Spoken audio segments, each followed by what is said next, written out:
एक बार महर्षि दुर्वासा अपने शिष्यों के साथ कहीं यात्रा पर निकले।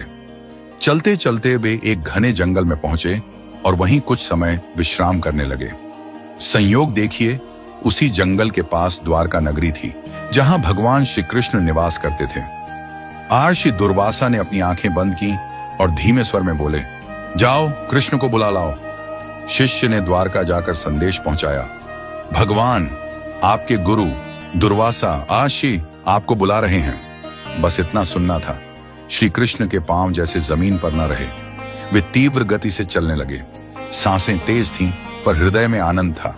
जैसे ही वहां पहुंचे, गुरुदेव को दंडवत प्रणाम किया और बोले, गुरुदेव आइए, मेरे घर पधारिए, मुझे सेवा का अवसर दीजिए। दुर्वासा महर्षि मुस्कुराए और बोले, नहीं कृष्ण, फिर कभी आऊंगा। पर श्री कृष्ण पीछे हटने वालों में नहीं थे। उन्होंने फिर हाथ जोड़कर आग्रह किया।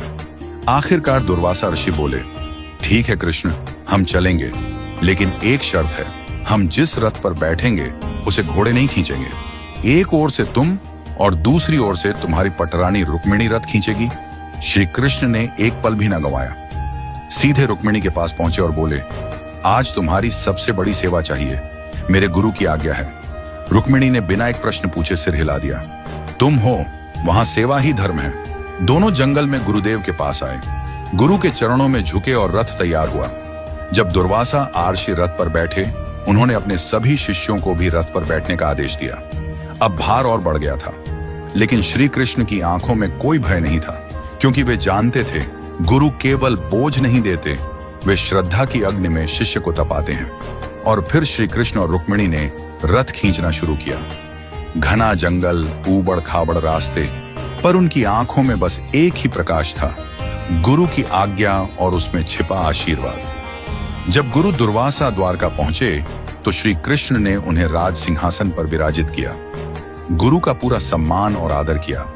फिर श्री कृष्ण ने 56 प्रकार के व्यंजन बनवाए। जब वे व्यंजन दुर्वासा महर्षि के सामने आए, उन्होंने सभी व्यंजनों का तिरस्कार कर दिया। श्री कृष्ण ने प्रेम से पूछा, गुरुदेव आप क्या लेना पसंद करेंगे? दुर्वासा महर्षि बोले, मुझे खीर बनाओ। श्री कृष्ण ने आज्ञा मानकर खीर बनवाई। जब खीर बनकर तैयार हुई, उसे पतीले में भरकर गुरुदेव के सामने रखा गया। गुरुदेव ने खीर का भोग लगाया। थोड़ी सी खीर निकालकर श्री कृष्ण को खाने के लिए कहा। श्री कृष्ण ने खीर को बड़े श्रद्धा से खाया। फिर दुर्वासा महर्षि बोले, अब तुम इस खीर को अपने शरीर पर लगाओ। श्री कृष्ण ने आज्ञा पाकर अपने शरीर पर खीर लगाना शुरू किया। लेकिन जब बारी पांवों की आई, तो श्री कृष्ण ने विनम्रता से कहा,